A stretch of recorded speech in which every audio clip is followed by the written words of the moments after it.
Bem-vindos de volta ao Entre Linhas do Código. Isso aí? No nosso quarto episódio, vamos mergulhar no capítulo Comentários do livro Código Limpo. Olha só. Preparem-se porque o Robert C. Martin, o Uncle Bob, não economiza nas opiniões fortes sobre esse tema. Pois é um capítulo que coloca o dedo na ferida, sabe? É, Todo mundo já lidou com um código cheio de comentários confusos que mais atrapalham do que ajudam. exato. E o mais engraçado é que às vezes a gente se pega escrevendo esse tipo de comentário. É verdade? É como se fosse uma praga que se espalha pelo código. Uma praga? Mas, falando sério, o Uncle Bob argumenta que a maioria dos comentários surge para tentar compensar um código ruim. Isso mesmo. A ideia central do capítulo é que o código deve se explicar por si só. Se você precisa de um monte de comentários para entender o que o código faz, é sinal de que algo precisa ser melhorado. E como a gente faz para escrever código autoexplicativo? O livro dá várias dicas, né? Sim. Uma delas é usar nomes significativos para variáveis, funções e classes. Pense assim, se você olhar para o nome de uma função e entender exatamente o que ela faz sem precisar ler o código dentro dela, você está no caminho certo. Faz sentido. É como se o nome da função fosse um resumo do que ela faz, uma mini documentação. Isso. E a gente já elimina um monte de comentários desnecessários. Exatamente. E essa clareza nos... Se você tem uma variável chamada data de nascimento, por exemplo, já fica claro que ela armazena. Bem mais fácil do que detenasco. Com certeza. E essa ideia de usar nomes descritivos se conecta com um conceito que o Martin chama de linguagem específica a um domínio, que basicamente significa usar o vocabulário do problema que você está resolvendo para escrever o código. Então, em vez de usar nomes genéricos como lista de itens, a gente deveria usar nomes mais específicos, como lista de produtos ou lista de clientes, dependendo do contexto, né? Isso aí. A ideia é que o código deve ser como um livro, com uma linguagem clara e consistente que te guie pela história que ele está contando. E aí você consegue acompanhar a narrativa sem precisar de um monte de notas de rodapé. Legal essa analogia do livro.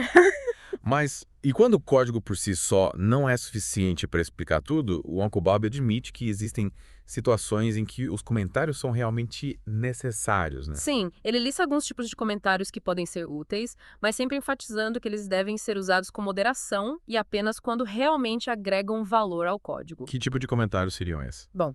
Um exemplo são os comentários legais, que são essenciais para documentar direitos autorais, licenças e outras informações importantes, especialmente em projetos comerciais. Esses são indispensáveis, né? Mas, além dos comentários legais, existem outros tipos que podem ser úteis. Sim. Ele menciona os comentários informativos, que servem para explicar algoritmos complexos, fórmulas matemáticas, expressões regulares complicadas. Ou qualquer outro trecho de código que exija um conhecimento específico para ser compreendido. Ah, entendi. É como se fosse um manual de instruções para um trecho de código mais difícil, né? Exatamente. Imagina ter que decifrar uma expressão regular gigante sem nenhum comentário explicando o que ela faz. Esse é um pesadelo. Verdade. Esses comentários podem economizar muito tempo e frustração. Mas e quando a gente precisa explicar a intenção por trás de um trecho de código? Tipo, por que a gente escolheu uma solução e não outra? Nesses casos, o Martin sugere usar comentários para documentar as decisões de design, as motivações por trás das escolhas e as alternativas que foram consideradas. Faz sentido. É como deixar um registro do processo de desenvolvimento para que outros desenvolvedores, ou até a gente mesmo no futuro, possam entender o raciocínio por trás do código. Exatamente. E esses comentários podem ser muito úteis para evitar que alguém modifique o código sem entender as implicações da mudança. Falando em modificações, o Martin também fala sobre os comentários do tipo torudo. Sim, esses são úteis para marcar pontos no código que precisam ser melhorados, revisados ou implementados posteriormente.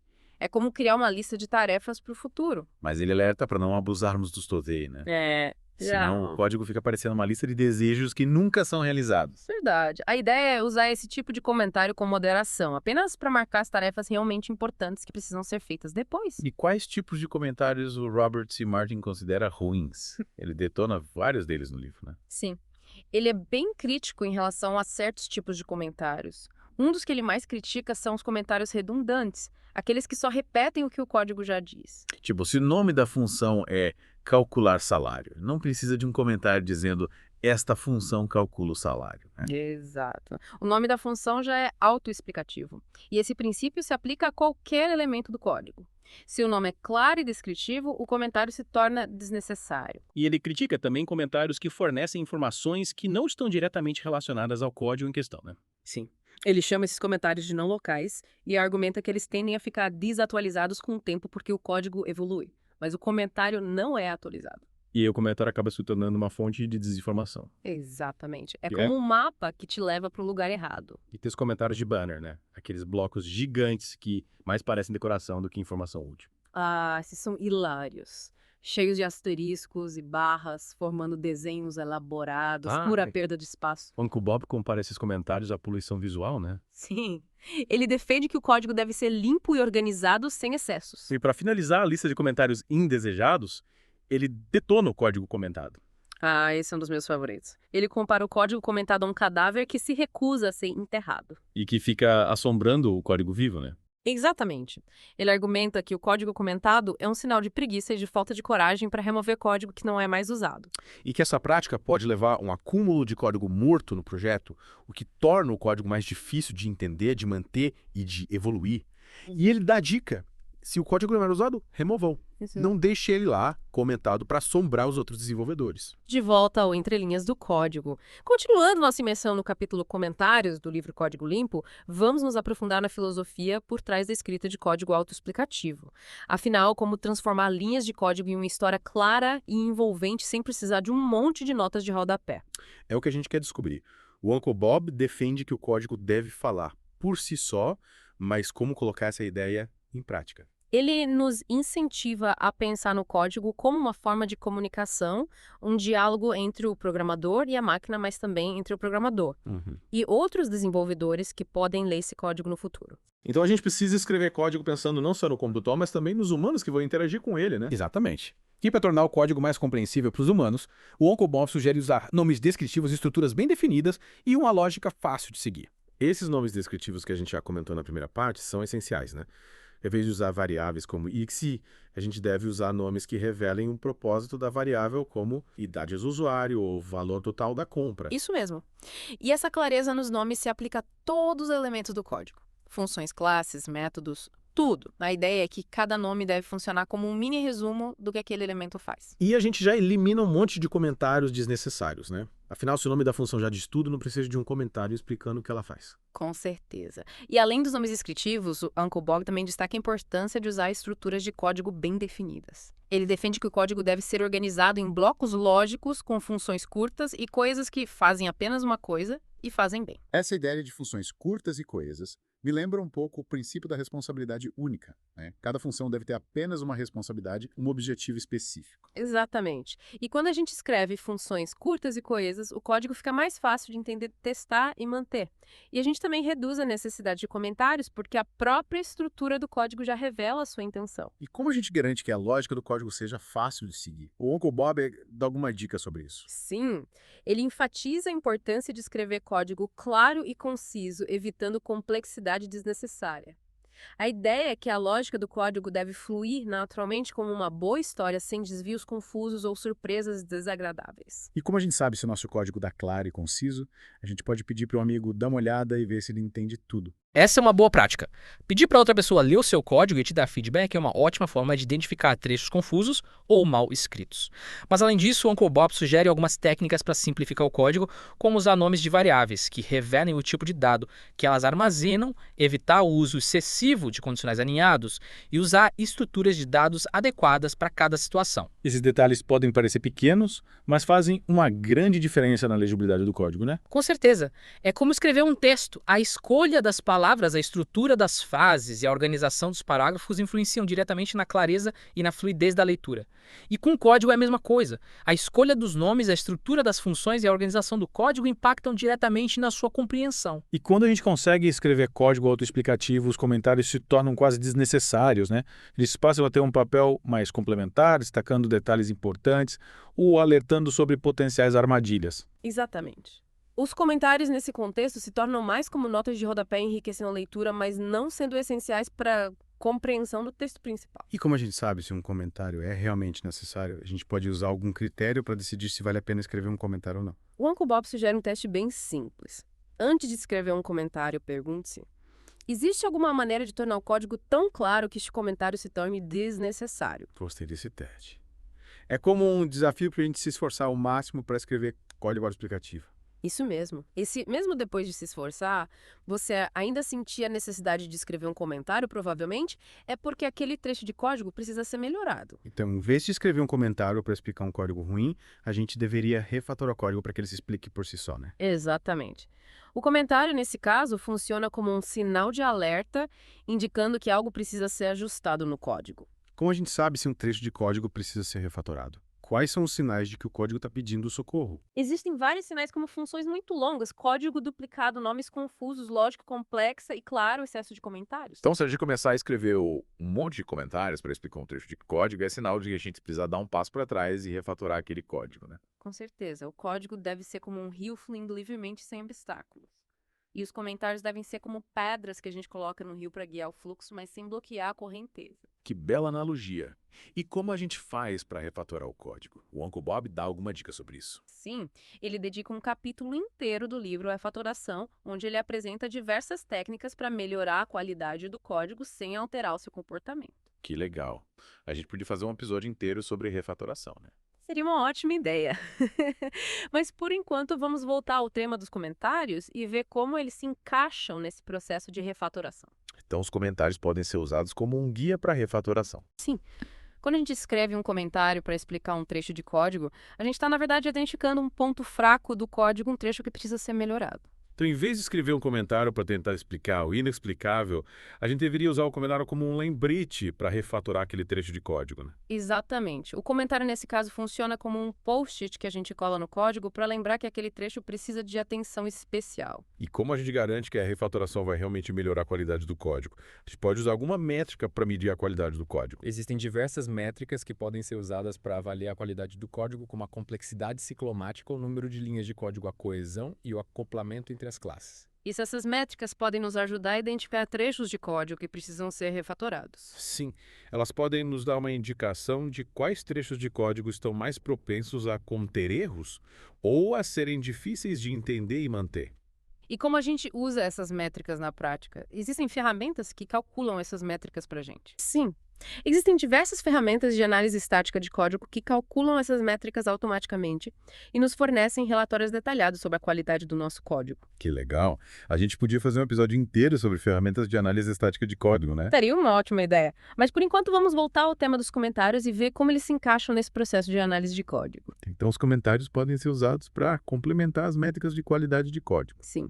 Os comentários podem fornecer um contexto adicional para as métricas, ajudando-nos a entender o porquê de um determinado trecho de código ter uma pontuação alta ou baixa em uma métrica específica. Então, se um trecho de código tem uma complexidade ciclomática alta, mas tem um comentário explicando o motivo dessa complexidade, a gente pode ter mais confiança naquele código, né? Exatamente. Os comentários podem nos ajudar a interpretar as métricas e a tomar decisões mais informadas sobre a refatoração do código. E como a gente garante que os comentários que a gente escreve sejam realmente úteis e não apenas mais ruído no código? O Uncle Bob dá algumas dicas para escrever bons comentários, como ser claro e conciso, evitar redundância, ser específico ao contexto do código e usar uma linguagem profissional. Esses conselhos são válidos para qualquer tipo de comentário, né? Tanto para comentários explicativos quanto para comentários de documentação. Sim. A ideia é que todo comentário deve agregar valor ao código, seja explicando um trecho complexo, documentando uma função ou alertando sobre um problema. E como a gente sabe se um comentário está agregando valor ao código? Uma boa forma de avaliar isso é se perguntar: se eu remover esse comentário, o código ficará mais difícil de entender. Se a resposta for sim, o comentário está fazendo o seu trabalho, né? Exatamente. O comentário deve ser como um farol guiando o leitor pelos trechos mais obscuros do código. De volta ao entrelinhas do código. Na última parte da nossa imersão no capítulo Comentários do livro Código Limpo, vamos mergulhar em um exemplo prático, que o Uncle Bob usa para ilustrar a importância de escrever código autoexplicativo. Isso? Ele fala sobre um caso real de refatoração de um código, Sim. da ferramenta Fitness. Yeah. Lembra do Fitness? Sim. Uma ferramenta para testes de aceitação. Uncle Bob conta que se deparou com uma função nesse código, chamada testable.html, que era um verdadeiro monstro. Tinha mais de 300 linhas, né? Isso mesmo. E além do tamanho, a função era cheia de código repetido, nomes confusos e lógica complexa. Nossa. Um verdadeiro pesadelo para qualquer desenvolvedor. E como o Uncle Bob lidou com essa fera, ele saiu comentando tudo para tentar entender o que estava acontecendo. Não, ele fez exatamente o oposto. Ele arregaçou as mangas e começou a refatorar a função aplicando os princípios que a gente vem discutindo nesse episódio. E como foi esse processo de refatoração? Ele dividiu a função em partes menores. Sim, ele dividiu a função em várias funções menores, cada uma com uma responsabilidade específica. E ele também renomeou as variáveis e as funções para que os nomes refletissem o propósito de cada elemento do código. E qual foi o resultado dessa refatoração? O código ficou mais fácil de entender? Com certeza. O código ficou muito mais legível, fácil de entender e de manter. E o mais importante, sem perder nenhuma funcionalidade. Então ele conseguiu transformar um código monstruoso em um código limpo e organizado sem comprometer o funcionamento da ferramenta. Exatamente. E esse exemplo mostra na prática como a refatoração pode ser uma ferramenta poderosa para melhorar a qualidade do código e torná-lo mais autoexplicativo, reduzindo a necessidade de comentários. E que lições a gente pode tirar desse exemplo para aplicar nos nossos próprios projetos? A principal lição é que a gente não deve ter medo de refatorar o código. Muitas vezes a gente se apega ao código que a gente escreveu mesmo, quando ele está cheio de problemas. É como se a gente tivesse vergonha de admitir que o nosso código não é perfeito. Verdade! Mas a verdade é que todo código pode ser melhorado. E a refatoração é o processo de aprimoramento contínuo do código. E quando a gente refatora o código, a gente não só melhora a sua qualidade, mas também aprende muito sobre como escrever código melhor no futuro. Com certeza. A refatoração é uma ótima oportunidade para colocar em prática os princípios de código limpo e para experimentar diferentes abordagens para resolver um problema. E a gente pode usar os comentários como um guia para refatoração, né? Se a gente se pega escrevendo um monte de comentários para explicar um trecho de código, é sinal de que aquele trecho precisa ser refatorado. Exatamente. Os comentários podem ser como um radar detectando os pontos fracos do código e nos guiando na direção da melhoria. E como a gente sabe se a refatoração que a gente fez realmente melhorou a qualidade do código, a gente pode usar alguma métrica para medir isso. Sim. Existem várias métricas que podem ser usadas para avaliar a qualidade do código, como a complexidade ciclomática, o número de linhas de código, a coesão e o acoplamento. E essas métricas podem nos dar uma indicação objetiva de se o código está mais limpo e organizado depois da refatoração. Sim. Elas podem nos mostrar se o código está mais fácil de entender, testar e manter. Elas também podem nos ajudar a identificar trechos de código que ainda precisam ser melhorados. E como a gente usa essas métricas na prática? Existem ferramentas que calculam essas métricas para a gente. Sim, existem diversas ferramentas de análise estática de código que calculam essas métricas automaticamente e nos fornecem relatórios detalhados sobre a qualidade do nosso código. Que legal. Essas ferramentas podem ser muito úteis para nos guiar no processo de refatoração. Com certeza, elas podem nos ajudar a identificar os pontos críticos do código e a priorizar as áreas que precisam de mais atenção. E a gente encerra aqui o nosso mergulho no capítulo Comentários do livro Código Limpo. Esperamos que você tenha gostado dessa jornada e que tenha aprendido algumas dicas valiosas para escrever código mais limpo e autoexplicativo. É isso aí. Lembre-se, o código deve falar por si só. Verdade. Os comentários devem ser usados apenas para complementar o código e não para substituí-lo. Até a próxima! Até mais.